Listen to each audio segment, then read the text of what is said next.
Kung may binalatan po kayo ng orange, huwag nyo pong itapon. Sa halip ilagay nyo po ito sa isang jar at lagyan ng white vinegar or sukang puti.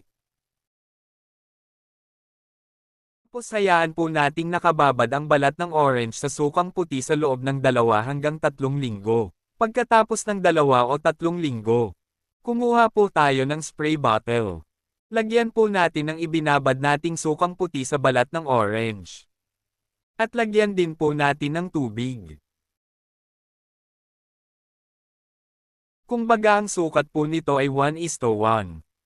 Ibig sabihin kung gaano kadami ang suka ganun din kadami ang tubig.